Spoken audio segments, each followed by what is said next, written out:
Hello, my friends, hello, and welcome once again to Stately Vaughan Manor, where Roger and I have returned for my weekend reading report. It's time for my weekend reading report, where I talk about all the stuff that I read during the previous week. And I read some stuff this week. I didn't read as much this past week as I did the week before, because this past week was actually pretty busy. But I read a couple of things. And on the 500 book challenge, the challenge where I'm reading 500 books that I already own before I'll buy any new ones, I am at number 112. Where this past week I finished book 112, and that was this one, Thinner by Richard Bachman. Thinner by Richard Bachman. Here's Richard Bachman here. No, it's not. This is actually written by Stephen King. This is the book that outed Stephen King as Richard Bachman. That's right, Richard Bachman, Stephen King are one and the same. They're the same guy. So this book revealed to the world that Stephen King was Richard Bachman, which rather upset Stephen King at the time, but it shouldn't have, because if you read this book, it's a book that's obviously written by Stephen King. And I'm surprised everybody who read this book didn't realize it was a Stephen King book, because it's like, this book is exactly like a Stephen King book. And, he got caught. He got caught as Richard Bachman. And this book sold, I think, moderately well as a Richard Bachman book, but once it became a Stephen King book, it sold really, really well. And that doesn't surprise me. This book is entertaining. I had a good time with this book. It's fairly good, this book. There are some things about it. Sometimes Stephen King books, there's some stuff you have to get past. That is the case in this book. It does have some stereotypes in here, particularly when it comes to the Romani people who are a part of this book. There's a group of Romani in this book. And the plot hinges actually on a gypsy curse. It's a gypsy curse. And the gypsies in this book are straight out of, they're like a modern equivalent of a Universal horror movie band of gypsies. And our main character, Billy Halleck? Let me make sure I'm getting his name right. I think it was Billy Halleck. Billy Halleck, our main character, is a lawyer, was a lawyer in this book. Yeah, overweight fella. And he was driving down the street one day and ran over a woman who was crossing the street. And it turned out she was one of the band of Romani who were in town. And her father is the leader of this gypsy band. And he's got magical powers. He's a sorcerer. Pretty much. And so he curses Billy because Billy gets away with this. He doesn't get arrested. He suffers no punishment at all because, corruption. The judge was corrupt. The judge was a pal of Billy's, and the local sheriff lets him get off. He doesn't even arrest him or anything. So there's a lot of corruption going on, and there is a miscarriage of justice, and so Billy gets cursed. He gets cursed. And so every day, our friend Billy, who is overweight, every day he gets a little thinner and a little thinner and a little thinner. And so every day he's getting skinnier. And eventually he's getting so thin, it looks like, he's just going to die. And so he figures out that he was cursed because, it's obvious he was cursed. And so the book is about him dealing with this and trying to get the curse lifted. He's trying to get the curse lifted. Now, how he goes about that and the events that follow his decision to try to get the curse lifted, that's what this book is about. And it's really good. It's a suspenseful book. At times, it's a scary book. And I really enjoyed it. It was fun. It wasn't Stephen King's best book. It was out of the books that I've read every Stephen King book published up to this point. And out of those books, it's right in the middle somewhere, probably. It's entertaining. It's a fun book. And it has a good ending, actually. I thought the ending of this book is pretty good. Stephen King's not always great with endings, but he's had some good endings, and this one was pretty good. So Thinner. I like this one. And I think the next one I have to read from Stephen King is Skeleton Crew, but I don't know when I'm going to get to it. I am reading every Stephen King book in the order that they were published. And yeah, Skeleton Crew would be the next one. So Thinner. That was fun. I finished that up earlier this week. And then I moved on to The Anubis Gates by Tim Powers. It's The Anubis Gates. Now, I have not finished this book yet. It's a 400-page book, and I'm on page 276. So I'm on 276, page 276. And I probably will finish this today or tomorrow, depending on how much time I have to read this afternoon. But I'm really enjoying this. This is a great book. This is a lot of fun, this one. It's a time travel story. It's also a fantasy where a professor, Professor Doyle, becomes involved in a time travel scheme and is marooned in 1810 in London. And there's all kinds of crazy stuff going on in this book. We've got a sorcerer, we've got this crazy clown who's always walking everywhere on stilts, and he's the leader. He's like a criminal leader, and then there's a werewolf kind of character who can switch bodies. And I mean, there's a lot of stuff going on in this book. And it's not a complicated plot, but there's a lot that's going on in this book. And there are a lot of surprises, and I like that. So I've been having a really good time with this. This is really fun. My friend Justin gave me this book back in the 90s, and I've been intending to read it ever since then. And only now am I getting to it. But it's worth the wait. I have to tell you, this is a hell of a book. I've heard a lot of praise for the Anubis Gates over the years, and it deserves all of that praise. It's really, really good. And I think this is actually the first printing of this book. Let me see if I'm right. Yeah, it was Ace Edition, December 1983. This book is an Ace Original Edition and has never been previously published. So, well, there you go. It's awesome, The Anubis Gates by Tim Powers. We will see if Tim Powers sticks the landing in this.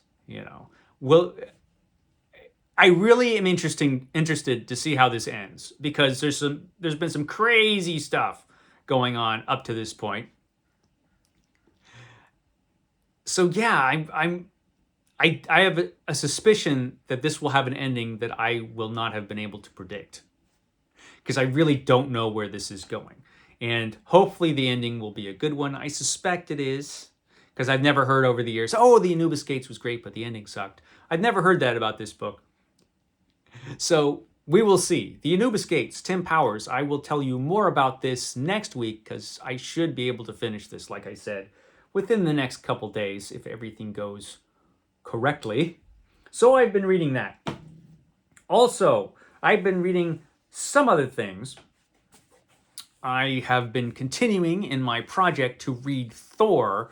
I'm reading every issue of Thor from the first run of Thor, which ran from the early 1960s until the mid 1990s.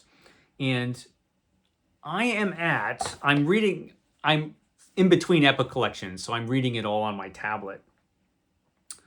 Let's see if I could pull this up. My tablet is very slow. Okay, here we go. So Thor, I'm on issue 297. I'm a little behind where I want to be with Thor. I'm a little behind. So I need to catch up. So I don't know if I'll be able to read too much Thor today, but I'm hoping to catch up within the next couple days to where I want to be. At this point in Thor, Roy Thomas is writing the book, and the book has become very strange in the last few issues that Roy Thomas has written. At this point, John Buscema has left the book, and the book is being illustrated by Keith Pollard. who is actually quite good, as you can tell from this cover. Pollard can draw this guy. And I think, if I'm remembering right, Pollard was one of those guys who did a lot of work. I mean, he must have been able to draw fairly quickly because he was used a lot right around this time. This was 1980 when this issue came out. And I think he was also drawing Spider-Man at the same time as he was drawing Thor. I think, if I'm remembering right. I could be wrong. And he has to be, he would have had to be good. He was a good artist, and he had to be good because of the crazy stuff that Roy Thomas has him draw in this. I mean, Roy Thomas, when he took over this book, he did some issues with the Eternals and with Jack Kirby's The Eternals. And now he's very into the mythology. And he's trying to cram all of these different mythologies and trying to make them all make sense within the Marvel Universe. So we've got Greek myths, we've got the Norse myths, we've got the Eternals, and Roy Thomas is trying to cram all of these different myths and comic book stories together in the Marvel Universe and trying to make them all fit. And it just doesn't always work. And he's come up with some weird stuff, but he's way into it. Like, you could tell he's way into the mythology. And right now, he's, for some inexplicable reason, doing his own version of the Ring of the Nibelung. Am I pronouncing that right? The Ring of the... Wagner's opera, based on those myths, the Ring of the Nibelung. And so here we have the Sword of Siegfried, because he is casting a version of Thor as Siegfried. Now, why he is even doing this, I have no idea. Because it's... I have no idea why he's even doing this. But... and this is the Eye of Odin. So, you know, Odin's eye was plucked out. Odin's eye becomes a character in this series. Like I said, it's really strange. This is the weirdest time for Thor that I've come across yet. And I love Roy Thomas, but man, what are you doing in these stories, man? This is some crazy stuff. So we've got the Eye of Odin, who becomes a huge floating eye, who's talking to Thor and telling Thor about all of these past events that Thor can't remember, probably because they're crazy and this eye is just making all this stuff up. It's interesting. It's a really interesting series of issues. And after Roy Thomas leaves, which I think he's going to do within the next few issues, if I'm remembering right, the book kind of goes downhill a bit and just becomes sort of okay. And stays that way, I think, until Walt Simonson takes over the book. I could be wrong, because a lot of those issues I didn't read. But this is what I hear from other comic book readers. We'll see. It's been interesting. The last few issues have been interesting. So I'm going to continue on with that. I've also read some other things. So I have been reading Superman and Doctor Strange as well, but I kind of put those aside because during this past week, I caught up with the newer Conan comics, which are just floppy issues of comics, so they don't count for the challenge, the 500 book challenge. And I did a video on my thoughts on Titan Comics Conan yesterday. I put that up. But it got me in the mood to read more Conan. And I have all of these Conan omnibuses. So I picked up this. This is Conan Omnibus Volume 1, which was published by Marvel Comics a few years ago. This is out of print, although Titan Comics has reprinted all of these issues in their own omnibus. This has the first 26 issues of Conan. And I read, over the past couple days, the first 14 issues.